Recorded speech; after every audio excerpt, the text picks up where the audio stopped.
கர்த்தர் நல்லவர், அவர் கிருபை என்றும் உள்ளது. ஆண்டவராகிய இயேசு கிறிஸ்துவின் நாமத்தினாலே உங்கள் ஒவ்வொருவருக்கும் அன்பின் வாழ்த்துக்கள். இன்று ஜனவரி மாதம் 14ஆம் தேதி புதன்கிழமை. பிரியமானவர்களே, இந்த நாள் உங்களுக்கு ஆசீர்வாதமான நாளாக இருப்பதாக. இன்றைக்கு நாம் தியானிக்கும் வசனம், விசேஷமாக இன்றைக்கு நாம் பென்யமீனுக்கான ஆசீர்வாதங்களை குறித்து நாம் தியானிக்க போகின்றோம். உபாகமம் 33ஆம் அதிகாரம் 12வது வசனம், பென்யமீனை குறித்து, கர்த்தருக்கு பிரியமானவன் அவரோடே சுகமாய் தங்கியிருப்பான், அவனை எந்நாளும் அவர் காப்பாற்றி அவன் எல்லைக்குள்ளே வாசமாயிருப்பார். இங்கு தேவனுடைய மனிதனாகிய மோசே கடந்து போவதற்கு முன்பதாக 12 கோத்திரங்களையும் அவர் ஆசீர்வதித்த ஆசீர்வாதங்கள் இந்த உபாகம் 33ஆம் அதிகாரத்தில் எழுதப்பட்டிருக்கின்றது. அதனோடு கூட ஆதியாகமத்தில் யாக்கோபு தன்னுடைய குமாரர்களை ஆசீர்வதித்த ஆசீர்வாதங்கள், இது ரெண்டையும் நம்ம இந்த நாட்களில் நம்ம தியானித்து வருகின்றோம். இந்த யாக்கோபின் குமாரர்கள் 12 பேருக்கும் 12 கோத்திரங்களுக்கும் கர்த்தர் கொடுத்த ஆசீர்வாதங்கள், தீர்க்க தரிசனமாக உரைக்கப்பட்ட நல்வார்த்தைகள், இவைகள் எல்லாம் அப்படியே நிறைவேறிற்று. இஸ்ரவேலுக்கு சொன்ன நல்வார்த்தைகளில் ஒன்று கூட தவறவில்லை என்று நாம் பார்க்கின்றோம். பென்யமீனை குறித்து நம்ம பார்க்கும் பொழுது, பென்யமீன் கர்த்தருக்கு பிரியமானவன் என்று சொல்லப்படுகிறது. பிரியமானவர்களே, யாக்கோபின் குமாரர்கள் நம்ம ரூபன்ல இருந்து நம்ம பார்க்கும் பொழுது, ரூபனை குறித்து சொல்லப்பட்டது, ரூபன் சாவாமல் பிழைப்பானாக என்று மோசே சொல்லுகின்றார். அப்படி என்றால் ரூபன் ஒரு பெரிய தவறு செய்தான். அது யாக்கோபுக்கு முதல் குமாரன். எனவே அது தேவனுடைய கோபத்தினால் சாபத்தை சுமந்தது போல அவனுடைய வாழ்க்கை இருந்தது. அந்த கோத்திரத்திற்கு அப்படிப்பட்ட நன்மை வராமல் போயிருமோ என்ற பயந்து இருக்க வேளையில மோசே சொன்னார், சாவாமல் பிழைப்பானாக. அப்ப என்ன அர்த்தம்? ரூபன் அப்படிப்பட்ட சாபத்திற்கு விலகி பிழைத்திருப்பானாக என்ற அர்த்தம். அதன்படியாக ரூபன் கோத்திரத்தை கர்த்தர் ஆசீர்வதித்து பெருக பண்ணினார். இப்படியாக நம்ம ஒவ்வொன்றையாக பார்த்தோம். சிமியோன், லேவி மற்றும் யூதா, இப்படி ஒவ்வொன்றாக பார்த்தோம். லேவி கோத்திரத்திற்கு கர்த்தரே சுதந்திரம் என்பதை பார்த்தோம்.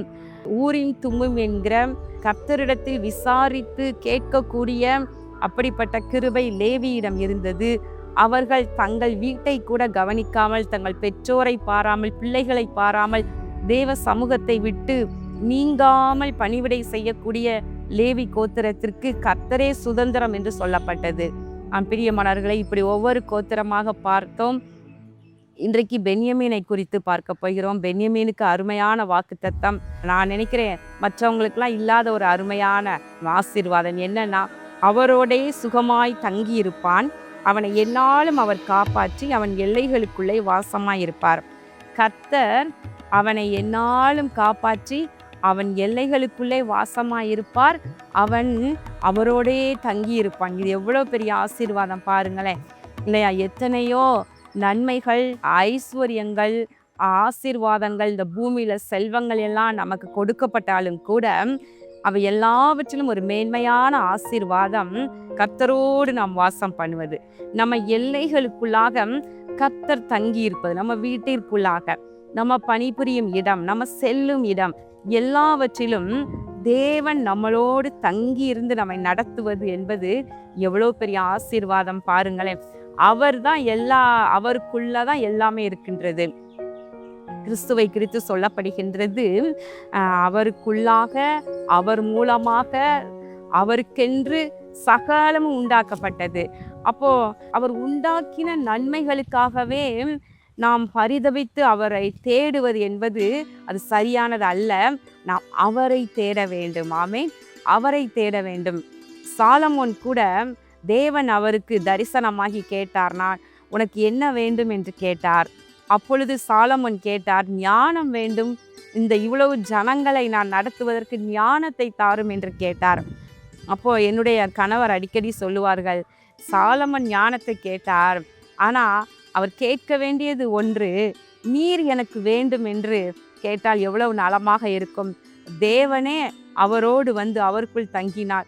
அவரே ஞானம், அவரே சகல நன்மைகளின் ஊற்று காரணர் அல்லவா என்று சொல்வார்கள். பிரியமானவர்களை, நாமும் கூட நன்மைகளுக்காக தேவனை தேடாமல் நாம் அவரை தேட வேண்டும், தேவனை தேட வேண்டும். தேவன் நம்மோடு இருக்க வேண்டும், தேவன் நம்மோடு வாசம் பண்ண வேண்டும். நம் எல்லைகளுக்குள்ளாக அவர் உலாவி தங்கி தரிக்க வேண்டும். பல ஆண்டுகளுக்கு முன்பாகவே நான் எப்பொழுதுமே ஜெபிக்கிற ஒரு ஜெபம் என்னன்னா, பகல் நேரங்கள்ல அதிகமாக ஆண்டோடைய சமூகத்துல நான் ஜெபிப்பேன். நான் அப்படி ஜெபிக்கும் பொழுது அலுவலகம், வீடு எல்லாமே ஒன்றாவே இருக்கும்.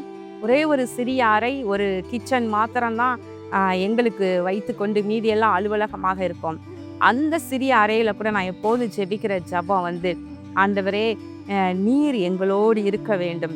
நீர் எங்களோடு எங்கள் எல்லைகளுக்குள்ளாக நீர் உலாவி எங்களோடு வாசம் பண்ணி, ஆண்டவரே நீர் எங்கள் ஊழியத்தை நடத்த வேண்டும், எங்களை நடத்த வேண்டும், என்றைக்குமே நீர் எங்களோடு இருக்க வேண்டும் என்று சொல்லி எப்போதுமே நான் ஆண்டவர் சமூகத்தில் நான் கண்ணீர் விட்டு அழுது எப்போது ஜெபம் பண்ணிக்கிட்டே இருப்பேன்.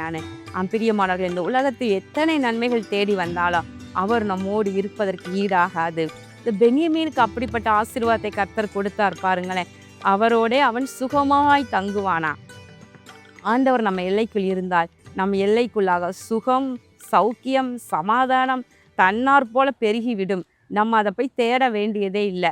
இந்த பென்யமீனுக்குரிய ஆசீர்வாதம் ஒரு சிறப்பான ஆசீர்வாதம். நாம் அதனை கேட்போம். நாம் அப்படிப்பட்ட ஆசீர்வாதத்தினால கர்த்தர் நம்மை நிரப்பி நம்மோடு தங்க வேண்டும், நம்மோடு வாசம் பண்ண வேண்டும் என்று சொல்லி அவரை பிடித்து கொள்ளுவோம். இந்த பென்யமீனை எப்படி எத்தனையாவது பிள்ளை அவன் பிறந்ததை பற்றி நம்ம பார்க்கும் பொழுது ஆதியாகமம் 30வது அதிகாரத்திலேயே 29, 30வது அதிகாரத்தில் யாக்கோபுக்கு 11 குமாரர்கள், ஒரு குமாரத்தி தீனாள் பிறந்து விட்டாள்.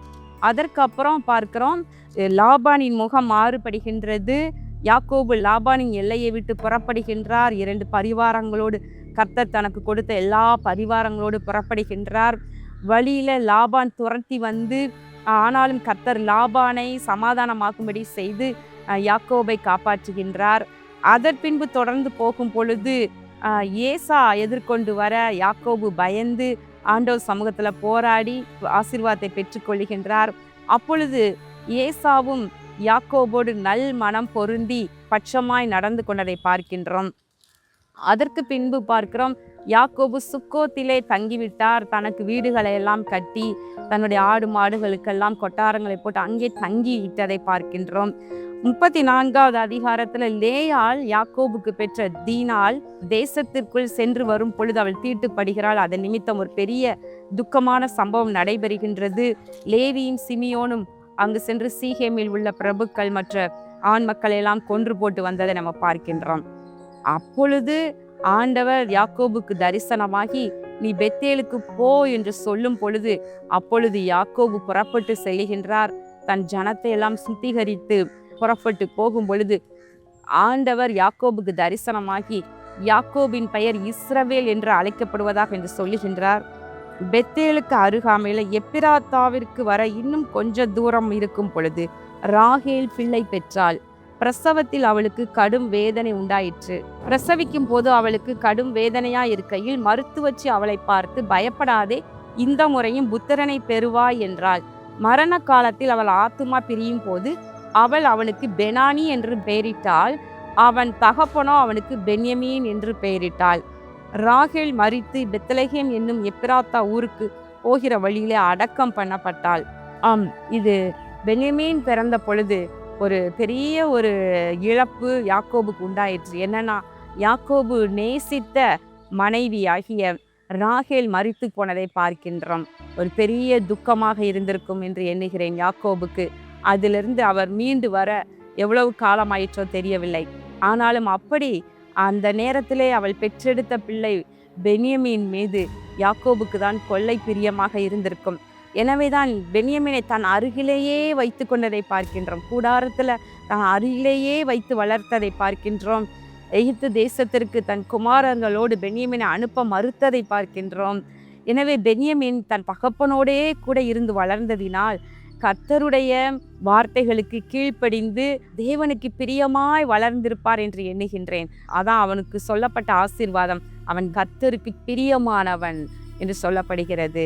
பிரியமானவர்களின் பென்யமீனுக்குரிய ஆசீர்வாதங்கள் நமக்கு உண்டாவதாக. கண்களை மூடி ஜெபம் பண்ணுவோமா? எங்கள் அன்பின் பரலோக பிதாவே, இதோ இந்த நாளிலே நாங்கள் தியானித்த உடைய வார்த்தையின்படி பென்யமீனுக்கு சொல்லப்பட்ட ஆசீர்வாதத்தின்படி ஆண்டவரே, நீர் அவனோடே அவன் எல்லைகளுக்குள்ளாக தங்கி அவனை எந்நாளும் காப்பாற்றுவீர் என்று எழுதப்பட்டிருக்கிறது. அப்படியே நீர் எங்கள் எல்லைகளுக்குள்ளும் எப்போதும் தங்கி எங்களோடு வாசமாய் இருந்து நீர் எங்களை ஆசீர்வதிப்பீராக. இயேசு கிறிஸ்துவின் நாமத்தினாலே இந்த ஜெபத்தை ஏறெடுக்கின்றேன் நல்ல பிதாவே, ஆமேன். பிரியமானவர்களை, வருகின்ற 17ஆம் தேதி சனிக்கிழமை நம்முடைய ஆசீர்வாத டிவியினுடைய உபவாச கூட்டம் விருதுநகரில் வைத்து நடைபெற உள்ளது. தேவ பிள்ளைகள், இந்த வருடத்தின் முதல் மாதம் நடைபெறுகின்ற இந்த உபவாச கூட்டத்திற்கு நீங்கள் விருதுநகருக்கு வர முடிந்த தேவ பிள்ளைகள், நீங்கள் எந்த ஊரில் இருந்தாலும் நீங்கள் குடும்பமாக வந்து கலந்து கொள்ளுங்கள். இது விடுமுறை நாட்கள். எனவே நீங்கள் முன்னமே இதற்கு வருவதற்கு ஆயத்தப்படுங்கள். ஒரு எதிர்பார்ப்போடு வாருங்கள். கர்த்தர் உங்கள் வாழ்க்கையில் பெரிய காரியங்களை செய்வார். உங்களோடு இடைப்படுவார். கர்த்தர் உங்களை ஆசீர்வதிப்பாராக. ஆமேன்.